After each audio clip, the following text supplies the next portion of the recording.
Welcome back to Holistic Healing Space. This is Holly, and today I have Pania with me to chat about human design, a simple modality to bring trust and power back to your body. It's a really great tool to help understand yourself on a deeper level based on your energy type and also help you find your true alignment.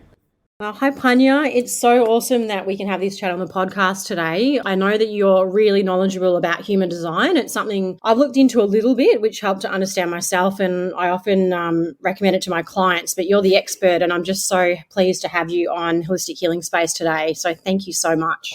Oh, thank you so much for having me, Holly. Human design is something I'm really passionate about. And as I just said earlier, it's something that I really hope that everybody else can find out about for themselves also. And the more people we can get it to, I really feel like the better the world will be. Yeah, 100%. And it's such an interesting way to look at, I guess, who you are as a person. Can you tell us a bit more about how you kind of went down that path of exploring human design and what it means to you and whatnot? Sure. So I guess I started doing my own personal development for a few years. I can't even remember now. It's probably been about 4 or 5 years. And I was working with a coach of mine, and she introduced human design to me. And all the information I got was go to this website, have a look at your chart, and then we can move on from there. And so that's when I first saw my human design chart. I think anybody who first looks at their human design chart is just like, what the hell is this? You see a body, you see some shapes, you see numbers, and you're not quite sure what it all means. But once you start going down the rabbit hole of human design, there's so many things that you can find out about yourself. And so the thing that I found out about myself was that the way I was living my life was I guess, a way that a majority of the world lives, but that wasn't what my energy type was. And so for me to find out what my human design was and understand, like, okay, I've not been in alignment with a lot of the things that I've been doing. I've been doing it all different ways. And to read my human design chart and know that I could be working in a more efficient way that aligns more with me was, like, honestly mind-blowing for me. I remember I was driving at the time. I was listening to a podcast about human design and about me being a projector, which is one of the energy types. And I just remember, like, screaming in the car going, oh my gosh, this is so me. Oh my gosh. I was just blown away by the accuracy that they described me and my energy type. And so it was from that point I was like, you know what, I need to find out more about this. I have to dive deeper. I'm really into finding out the nitty-gritty details about all the different things. I love researching things that I'm passionate about. And it was after learning all the things about my type that I became really passionate about helping others that were in the same boat as me. And so you as well, Holly, you're a projector just the same as me. And I know projectors get a little bit of a bad rap. Yeah. Yeah. We've been trying to live the generator life all our lives. That's been pushed on us always, or even a manifestor's life. But so my goal back then was to really help projectors. And projector burnout is real, I swear. And I have learned all about it. I think I've been just more consciously aware of it in the last couple of years since finding out about it. And now when I burn out, I burn out hard. And I think it is because I know I shouldn't be pushing myself that hard. I know I shouldn't be putting myself in situations that I haven't been invited to. Yeah. And that burnout just hits so much harder. So true. So human design has just helped so much. So I love how you talked about alignment and your energy type and things, because very similar to you. It's just when I read about being a projector in human design, I just thought, wow, same, like going about things the wrong way, like, being buried under my conditioning and my old, patterns and trauma, and just realizing that, my God, I was living so out of alignment and became ill. And I think it kind of gave me, probably similar to you, gave me permission just to be myself and feel like that feeling of being more in alignment is just what everybody wants at the end of the day. And I think human design is so helpful to, especially if we don't even realize we're living underneath conditioning. It's just such a relief, isn't it? Definitely. And that's what it felt like, a relief. relief. Like all this weight of the world that I'd been trying to carry had just like fallen, slid off my shoulders. And I was like, okay, I can breathe now. I can take a step back. And now I know, now I have the tools to be able to move forward without all that weight. 100%. And I don't know about you, but I feel like personally my journey's been about finding my alignment and helping others, find theirs. And I think being a projector, I don't know, I'd love to ask you, how common that is, or if there's any more common, I don't know what you call it, energy type, but I was like completely operating way far away from being a projector, and coming back home to myself has been a process of delayering. But it's just amazing when you're like, oh, there's nothing wrong with me. I'm just more suited to this lifestyle. This is how I operate in the world. And this is, how people perceive me, or how, what my role is here. And it makes you just feel like you're back on your purpose. Yes, definitely. So good question into like asking how like what the percentage of the population is of projectors. And it's actually only about 20%. 20% of the population are projectors. So there are 4 different types of energy types. 70% are your generators, which is why a lot of us believe we should be working like generators, because they are the majority. We are 20%. We're the next one, the guides. And then the next one are the manifestors. They're 7%, so even less. But the manifestors were, I guess, like the rulers of the world, like back in the day. So all the ones who, I'm trying to find like nice words for it, but the ones who ruled civilizations and ruled kingdoms and everything like that, they were your manifestors, and they would put their generators to work. And then you have the reflectors, which are less than 1% of the population, and they are very, very rare, unique beings. And I still am yet to like meet one face to face. I've talked to a couple online, but I want one right in front of me, and I want to hold them and see who they are and what they are, and just to feel their energy. So yeah, that's the breakdown of the different energy types. Wow. So is it right to say there's 4 energy types? Yes, there are 4 energy types. I know some people say 5, but the generator energy type gets broken into like your subtype, which is the manifesting generator, which are the people that I attract most in my life. It's crazy how many manifesting generators I have in my life.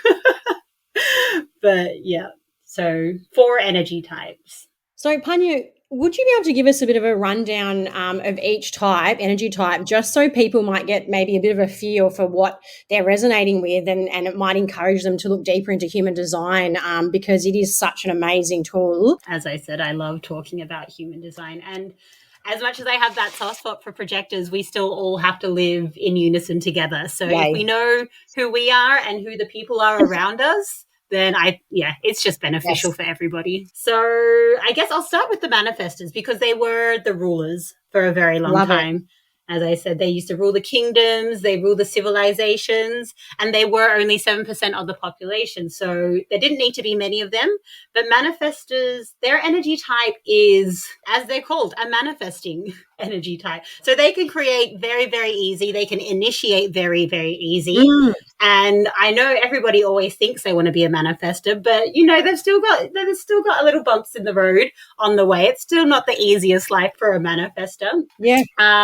But yeah, so they were the rulers for a very, very long time. And the reason I say they've got a few bumps in the road is because they aren't going to be the leaders for much longer. I think there's still some in power, of course, but they will be not pushed to the side. They're just going to play a different role within society than what they have been for the last however many years, however many centuries.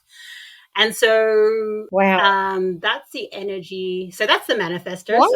Why is that their role's changing? Is there anything specific?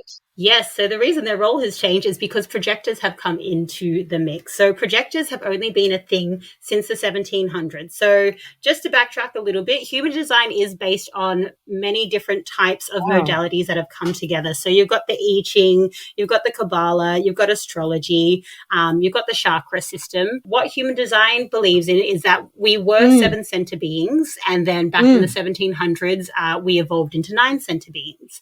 And so when that happened, that's when projectors were put into the mix and put onto this earth. And so moving on to describing the projector energy, projectors are here to guide. Projectors can see the way forward, can see what the bumps are in the road, and help humanity to be able to move over those more efficiently. And so projectors have a very piercing energy. And so they always say the strategy for a projector is to wait to be invited. Yes, we do. And that's because they can see so deeply. So and true. If they can see deeply and they go to tell the person, it could cut. Right? It can be a little bit sharp if you tell them and they're not ready for that information yet. So that's why projectors need to be really careful when giving away their advice, giving away their energy, giving away their time. Yeah. Yes. Yes. So with projectors, they are the new leaders of this new world because they can see, because they can help society move forward in a better way. Bit of pressure. Yeah, just a little bit of pressure. So that's your projector. We come to the generators next, which are generators and your manifesting generators. So I say it's one type with a subtype as well. They are different though. So your generators, as I said, they do the heavy lifting. Their aura or energy type, they attract people. People come to them. They put things on their lap, and then the generator decides if that's for them or not. So I also think it's very easy to be a generator. And I don't say that with any spite at all. It's just this world is made for generators because there is so many of them. And really, a generator, all they have to trust actually is their yes and their no and move forward with that. If they can trust their gut and making decisions from their gut, then their life is sorted. I make it sound so easy, right? I don't know. Maybe I do have a little bit of jealousy because the projectors got it so much harder, but yeah, our generators, they're here to do our heavy lifting. So in the scheme of things, projectors here to see, manifestors come and create the thing, generators put that into action. So the difference with the manifesting generator is that they do have a little bit of manifesting energy. So they still have some traits of the manifestor, but at the end of the day, they are a generator. And so they still have to trust in that yes and no coming from their gut. But manifesting generators, they can juggle a lot more things. So they actually need a whole lot more going on in their lives. They need to have fingers in multiple buckets to make them feel alive, to keep them entertained, keep them satisfied with their life. And then we come to our beautiful reflectors, our little unicorns of the world. So as I said, so they're 1% of the population, and they're here to show us how the community is doing. So when you have a reflector in a group of people or in a community, you always look to the reflector to see the health of your tribe. So if the reflector is sick or tired or not doing so well, it's reflecting what's happening within the tribe. And so the whole community itself is not in alignment. So reflectors are good to have around you just to reflect what's going on in your world. But also, don't use them, please. They're special.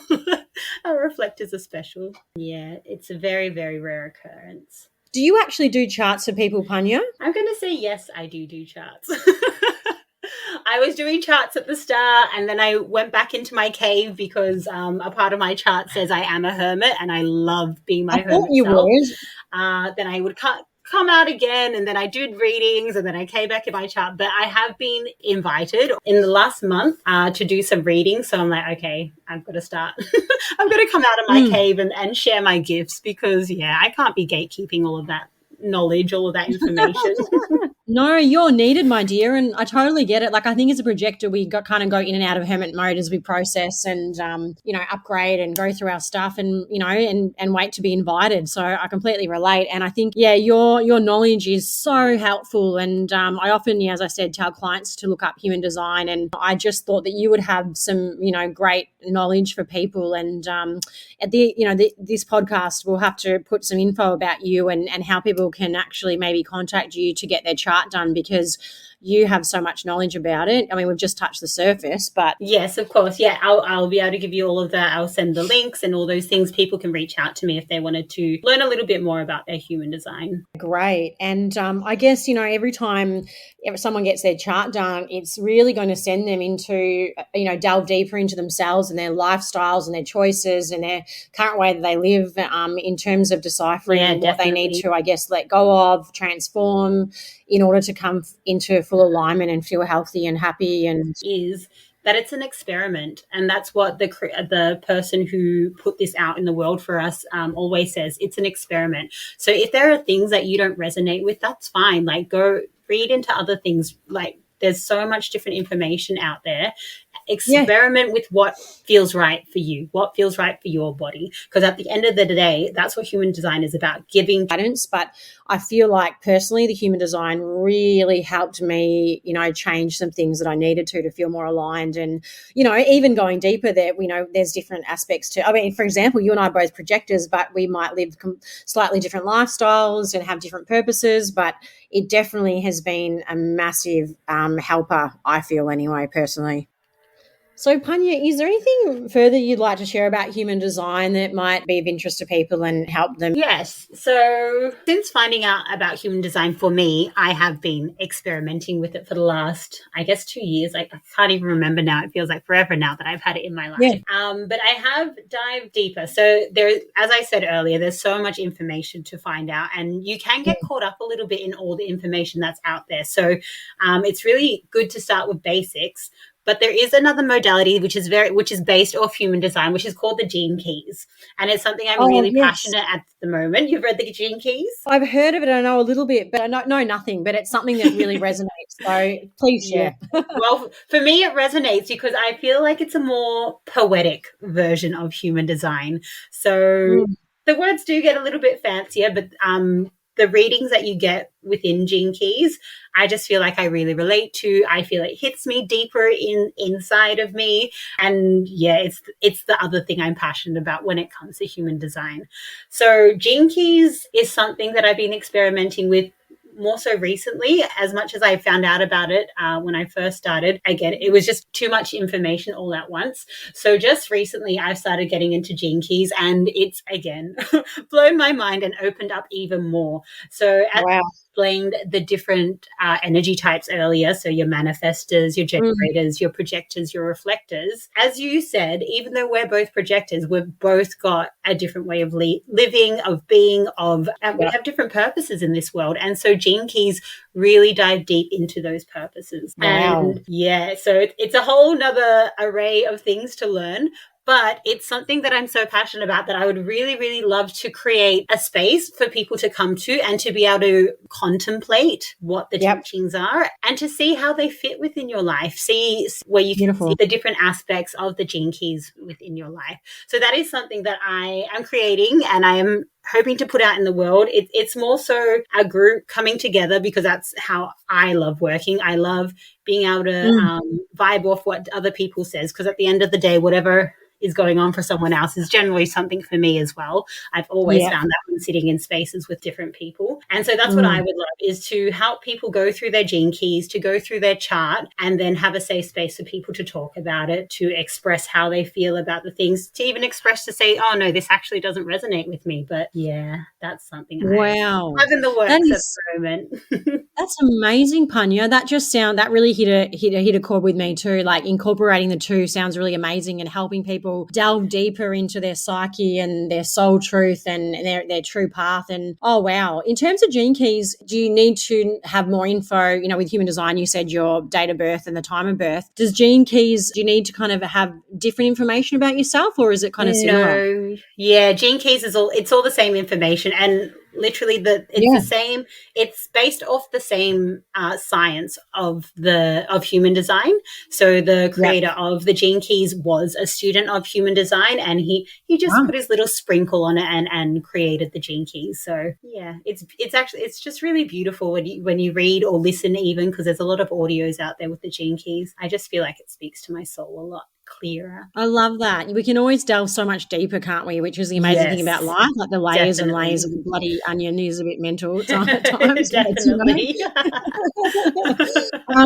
And with gene keys, I mean, I won't go too deep into it because it sounds like a whole different thing. But with gene keys, I mean, with human design, there's 4.5, four types. But with gene keys, is there lots of different types, or is it kind of completely different in terms of how you actually identify yourself? No, actually, very similar to human design. So Ah, the types are still yeah, there, but they're not the main focus.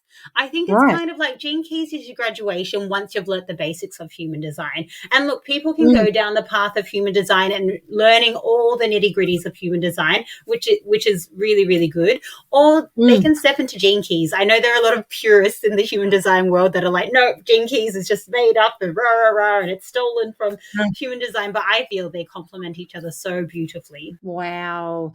I would be so keen to know more about the programs you're developing. I'll put Yeah, all that information up for all of us. yeah. Awesome. That's amazing. I think similar to you, I'm so fascinated about how deep we can go within ourselves and really find out who we truly are and what kind of lifestyle and things suit us best. And, what a better way to live than being your true authenticity. So, Panya, if there was one thing I guess people could take away from all the amazing info you provided, what would that be? The one thing that I would want everyone to have when they look at their human design, or the one thing I'd like to do, is that when they pull up their chart, which you can get for free on multiple websites that are out there, I think Mm, Jovian Archive is one, My Body Graph is another one. The main thing I would want someone to look at is their strategy, because I yeah. feel like if that's all they knew, then everything else would flow a lot more easy in their lives. And Mm, so usually when you see your strategy, it will be like at the top right hand corner of your chart. And depending on what energy type you are, it'll be to inform, yeah. to respond, to wait for an invitation, or to wait for a whole lunar cycle. So just depending on your energy type, you will be using one of those strategies. And I really, really, truly feel like that is the only thing you'll need to do to start experimenting with human design. And once you That's start awesome. that, everything Mm. else will flow for you. I love that, and I guess that for me, that kind of taps into patience and really, understanding your energy type because we kind of, I don't know, a lot of us are conditioned just to, I don't, rush and ignore, what's right for us. So it really, really helps you get in tune and alignment. I love that you said that. You're so welcome. But yeah, that's the main thing that I feel Yeah. like people should learn from human design. Everything else is a bonus. Totally. Yeah. Well, thank you so much for your time today. I really appreciate the time you've taken to chat on podcast and we'll pop all the details to how people can contact you and all that stuff because you are completely a wealth of knowledge when it comes to both human design and gene keys. You're so very welcome. I love talking about human design. I could talk I can about it tell. all day if I could. I If I love had it. people to listen to me. But yes, I was so happy to be there. Thank you for providing this space for me, Holly. I really enjoyed all of it. So did I.